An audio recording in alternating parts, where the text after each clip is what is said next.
Good day, everyone. I'm Analaya Di Pasukal, your reporter for today. Along with Miss Angelica Lacson and Kimberly Bueta, we're going to discuss about Streetcar Named Desiree by Tennessee Williams. First, let's talk about its author. Tennessee Williams, which originally named as Thomas Lanier William III, was born on Columbus, Mississippi, and on March 26, 1911, his father is Cornelius Coffin William, an alcoholic man who worked as a manager at a shoe company, while his mother is Edwina Dakin, who is overbearing, acted she came from upper class and acting snobbishly towards other people. William has older sister named Rose, and they are entirely close, but later Rose is committed to mental institution, and also he has a younger brother named Walter Dakin. Tennessee as a child developed a diphtheria which give him problem with mobility. He spent a lot of time in his room reading and writing, implying the fact that it is a start where he developed his passion in writing.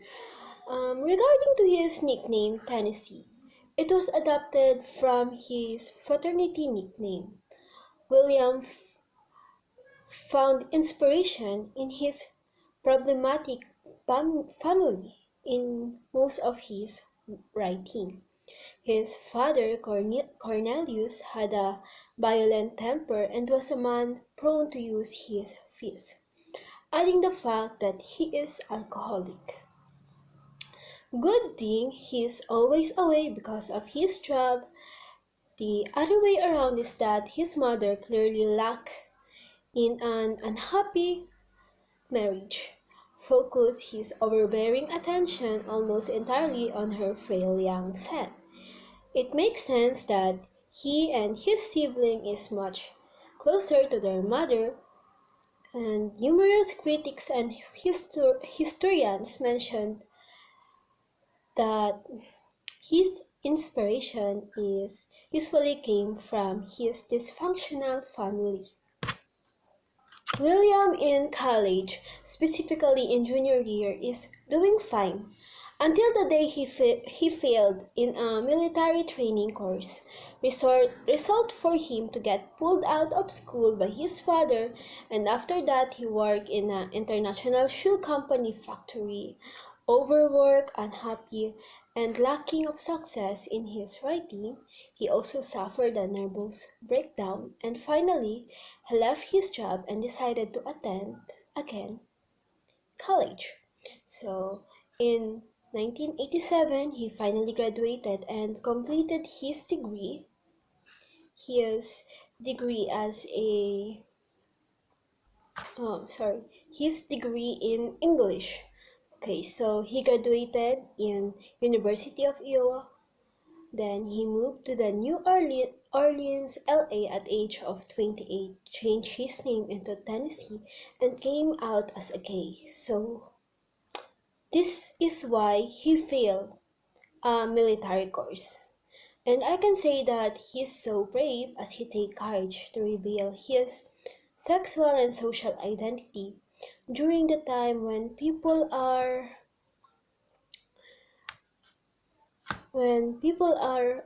used to it so well. So in that time his work began to notice. So just like the author William also find inspiration other author William also find inspiration in traveling around the country, understanding culture and expanding life perspective. His acclaim came in 1944, which is titled The Glass of Menigeri, opened in Chicago and went into Broadway. It won the New York Drama Critics Circle Award, and he also received all the top theatrical award for his work of drama. He has this quotation that, "Then and there, the theater and I found each other for better or for worse. I know that it's the only thing that saved my life. So, undeniably, despite of success in his career, it won't change the fact that he has undergo a lot of suffering in life. But through his passion, it give him a chance to be heard and to entertain people and make them happy. Somehow, it became his breather. To sum up his life, he is one of the most accomplished playwrights in the history of English-speaking theater. Grow up in a female-dominated environment and develop empathy for women character in his playwright. Despite the success, William suffered from lifelong addiction to alcohol, just like his father, and prescription medicine, especially after the death of his longtime partner, and William died in 1963 in a New York hotel room after choking on the top of plastic bottle pill. But other people believe that the real reason is that he died because of drug overdose, and it is the, it is only reported that way to protect his reputation. So we all know that he is excessively wealthy because of his work. When he died, he left all of his wealth to his sister Rose, who lives at a mental institution.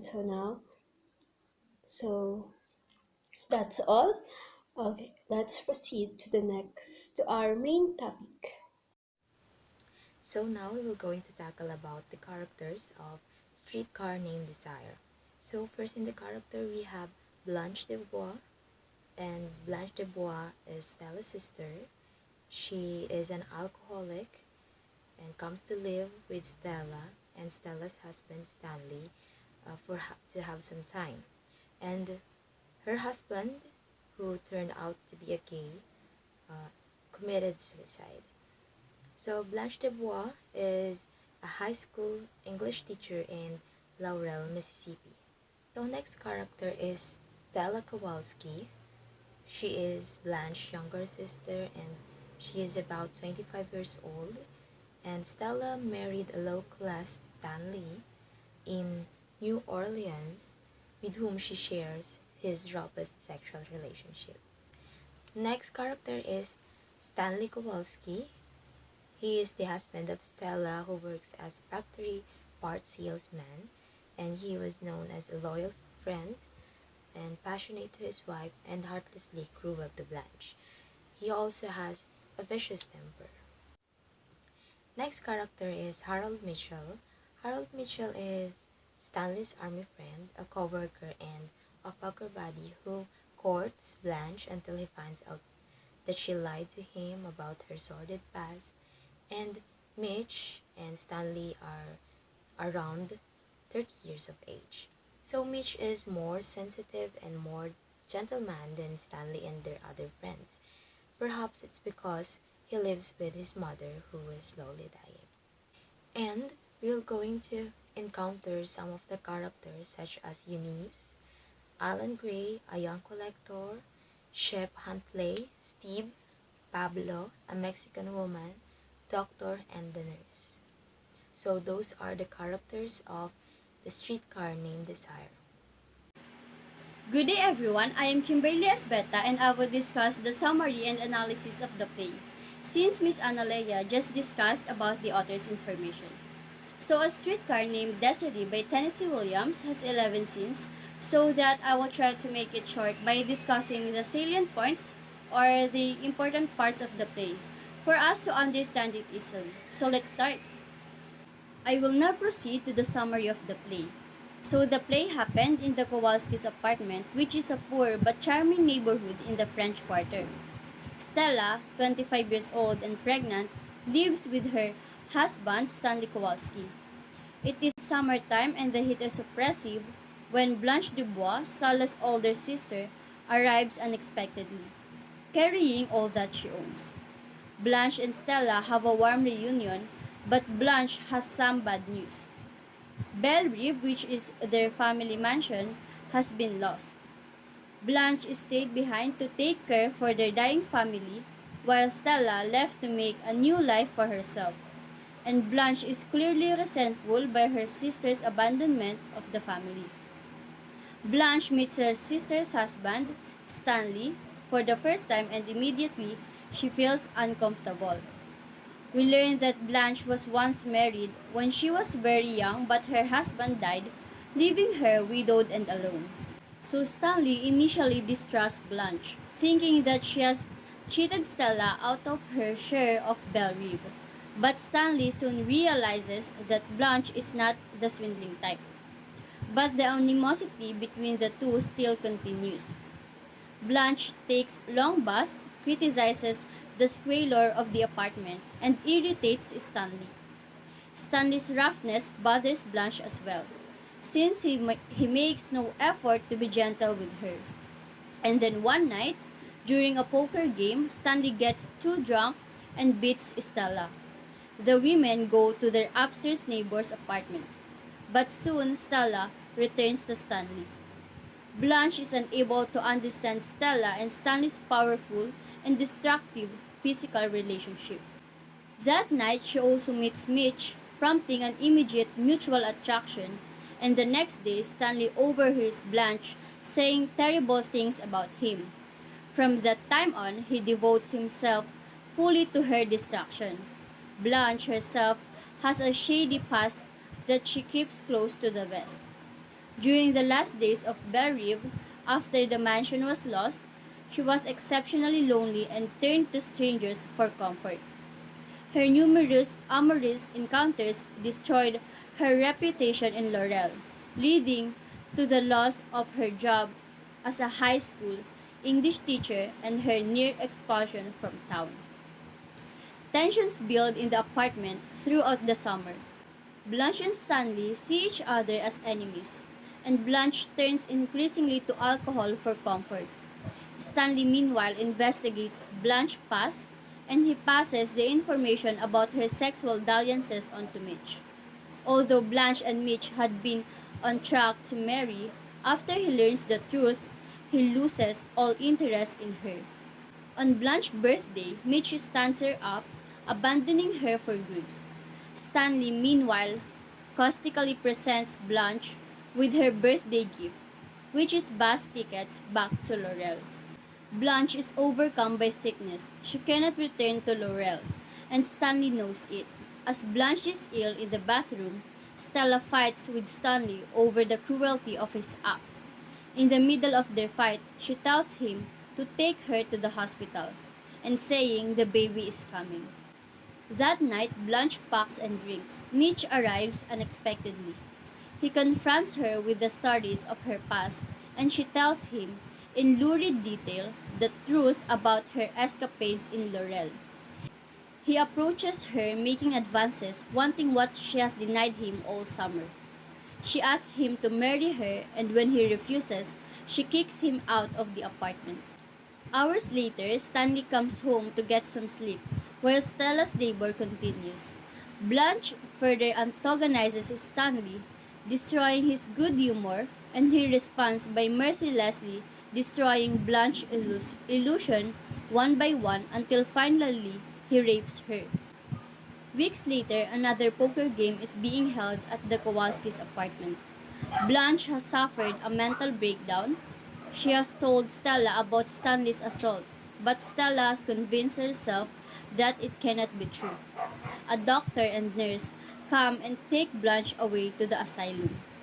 The other men continue their poker game as if nothing has happened. And that's the end of the play. So after discussing the summary, we will now proceed to the analysis of the play. So first, a streetcar named Desiree introduces a multitude of distinctive characters who serve not only to allegorize the numerous issues and themes discussed in the play, but also to provide a unique perspective showing that one person's hell is another's heaven.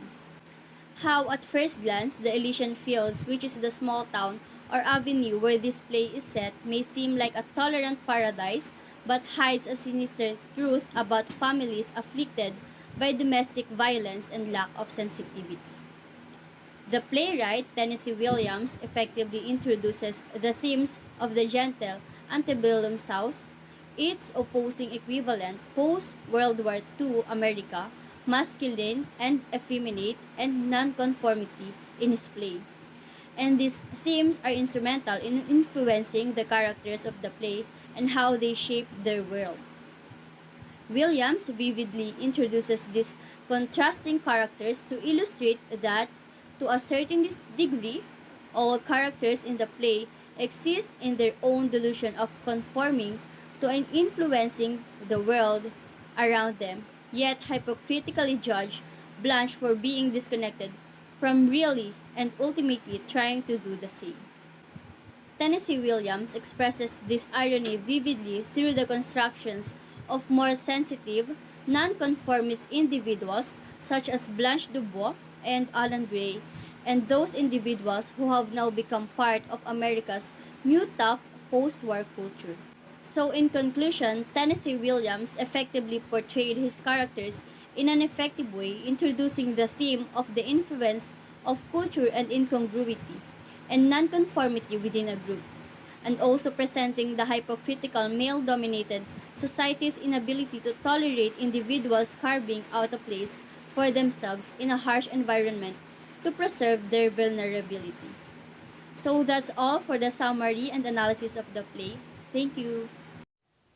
So now we will going to tackle about the themes of the streetcar named Desire. So the first theme that we have is the desire, destruction, and death. So these themes can be clearly observed with the four major characters from Blanche, Stella, Stanley, and Mitch.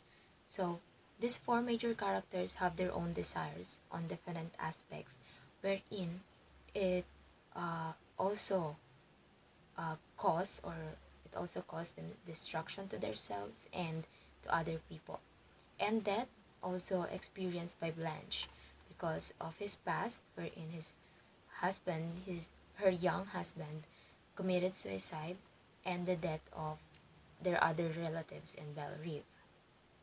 The next theme is truth versus illusion. So this is clearly observed on Blanche character. So Blanche character is a half truth and illusion. So she manipulated other people by telling lies and illusions, and her love to poetry and art further helps her to black out those reality rather than engaging to it. However, when Stanley reveals the truth about her past and brutally rapes her, her illusion collapsed, and as a result, uh, she became insane, and she cannot able to identify the difference between the reality and illusion. On the other hand, Stella, we can connect Stella with this theme because Stella uh, doesn't believe on the truth about the past of her sister. So, because she loves her sister, but on the end, or on the end, she chose uh, illusion because unable to preserve the marriage. So she chose illusion. She refused on believing that her husband Stanley raped her sister Blanche. So the next theme is repression and depression. So from Stella and Blanche character, it was lived on the time where women were expected to be dependent and submissive to their husbands or to men. So they are both financially and emotionally dependent to men, wherein at the end, as a result, they are both suffered. So in Blanche's situation, she was too focused on finding a man that will complete her, or a necessity. It becomes a necessity that it will be necessity for her survival. So on Stella's situation, she was financially, emotionally, and sexual dependent to, to his husband Stanley. So it traps her life with the man, even though Stanley beats her. She was trapped uh, to it, and she chooses to preserve the marriage. So, in fact, this dependence was dictates the course of their lives. Next theme is the class differences. So, characters in the play are defined by their social class and what this social class believed or represents. So, Blanche bases her identity on being refined Southern who appreciate the finer things in life, such as arts and poetry. So Blanche's upper class sensibility clash with the Kowalskis, working class in an Elysian fields. So Blanche's sister Stella was chooses to leave her upper class background or her upper class life uh, to join Stanley, which is Stanley is on working class. Okay, so we can clearly see the status, the different status or the class on the streetcar named Desire. So as Blanche also joined or experienced the life of a class or a working class, it was hard for her to accept what her sister has or what her sister experienced on having a working class situation. So the last theme is passion and sexuality. So the sexuality of the characters in the play reflects how they view the world. So as Blanche sexually exploits, in particular with the young men, it is her way to escape the reality about her husband who commits suicide. So her husband was a homosexual, and homosexuals in their time was socially rejected. So as a result, she has many encounters with strangers.